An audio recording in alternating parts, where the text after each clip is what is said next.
بسم اللہ الرحمن الرحیم۔ حضرات گرامی، قرآن مجید اگر عربی زبان کی کتابوں میں سے ایک کتاب ہے تو جس طرح عربی زبان کی دوسری کتابوں کے تراجم کیے جا سکتے ہیں اس طرح اس کا بھی ترجمہ ہو سکتا ہے، لیکن اگر قرآن مجید محمد الرسول اللہ صلی اللہ علیہ وسلم کی نبوت ہے تو ایک بات طے ہے کہ جو شخص آپ صلی اللہ علیہ وسلم پر ایمان لاتا ہے اس کے لیے یہ بات اجنبی نہیں ہے کہ انسان کلام اللہ کو اپنے لفظوں میں بیان کرنے پر قادر نہیں ہے۔ میں یہ کہہ رہا ہوں کہ انسان کو اللہ نے ایسی کوئی قدرت نہیں دی کہ وہ کلام اللہ کو اپنے لفظوں میں بیان کر سکے۔ یہ بات اس شخص کے لیے اجنبی اور نامانوس نہیں ہے جو شخص محمد الرسول اللہ صلی اللہ علیہ وسلم کی نبوت پر ایمان رکھتا ہے۔ اب جس طرح سے دوسری زبانوں میں سے ترجمہ کرتے ہوئے کسی کتاب کے ترجمے میں کوئی کمی کوتاہی ہو جاتی ہے، اسی طرح سے قرآن مجید کے ترجمے میں کی جانے والی کمی کوتاہی کو قبول کرنا یہ صرف کمی کوتاہی کو قبول کرنا نہیں ہے بلکہ یہ نبوت محمدیہ کے ابلاغ میں کمی کوتاہی کو قبول کرنا ہے۔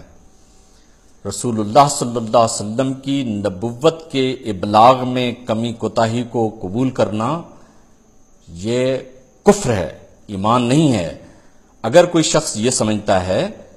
کہ قرآن مجید کے ترجمہ کرتے ہوئے جو کمی کوتاہی ہو جاتی ہے وہ کمی کوتاہی اسی طرح سے نظر انداز کرنے کے قابل ہے جس طرح سے دوسری زبانوں میں ترجمہ کیے جانے والی کتابوں میں کمی کوتاہی کو نظر انداز کیا جا سکتا ہے، تو اسے یہ بات سمجھ لینی چاہیے کہ محمد رسول اللہ صلی اللہ علیہ وسلم کی نبوت کے ابلاغ میں کمی کوتاہی کو قبول کرنا محض کمی کوتاہی کو قبول کرنا نہیں ہے، یہ با الفاظ دیگر نبوت محمدیہ کے ابلاغ میں کمی کوتاہی کو قبول کرنا ہے۔ یاد رکھیے، محمد الرسول اللہ صلی اللہ علیہ وسلم کی نبوت کے ابلاغ میں کمی کوتاہی کو قبول کرنا یا کمی کوتاہی کے امکان کو نظر انداز کر دینا چھوٹا موٹا جرم نہیں ہے۔ اس لیے جب ہم یہ کہتے ہیں کہ قرآن مجید کا ترجمہ نہیں کیا جا سکتا تو اس سے یہ مت سمجھیے کہ ہم یہ کہہ رہے ہیں کہ قرآن مجید کو ایک عربی زبان کی کتاب سمجھتے ہوئے اس کا ترجمہ کسی دوسری زبان میں نہیں کیا جا سکتا۔ ہم جب یہ کہتے ہیں کہ قرآن مجید کا ترجمہ نہیں کیا جا سکتا تو ہمارے پیش نظر بس یہ بات ہوتی ہے کہ محمد رسول اللہ صلی اللہ علیہ وسلم پر اللہ کا کلام نازل ہوا ہے اور کلام اللہ کو انسان اپنے لفظوں میں بیان کرنے پر قادر نہیں ہے۔ اب انسان جس وقت کلام اللہ کو اپنے لفظوں میں بیان کرنے پر قادر نہیں ہے تو یہ قضیہ کسی بھی معنی میں عقلی قضیہ نہیں ہے، یہ ایمان کا دیا ہوا عقل ہے جو انسان کو اس طرف لے جاتا ہے کہ کلام اللہ کو انسان اپنے لفظوں میں بیان کرنے پر قادر نہیں ہے۔ اگر کوئی شخص یہ سمجھ رہا ہے کہ ہم قرآن مجید کو ایک عربی زبان کی کتاب سمجھتے ہوئے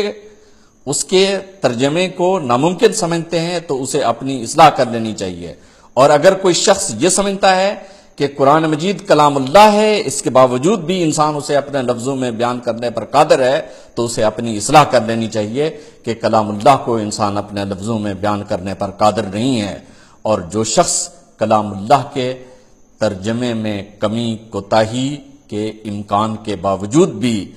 کمی کوتاہی کو قبول کر رہا ہے وہ در حقیقت نبوت محمدیہ میں کمی کوتاہی کو قبول کر رہا ہے۔ نبوت محمدیہ میں کمی کوتاہی کو قبول کرنا جرم نہیں ہے، کفر ہے۔ اللہ تبارک و تعالی سمجھنے کی توفیق عطا فرمائے۔ السلام علیکم ورحمۃ اللہ۔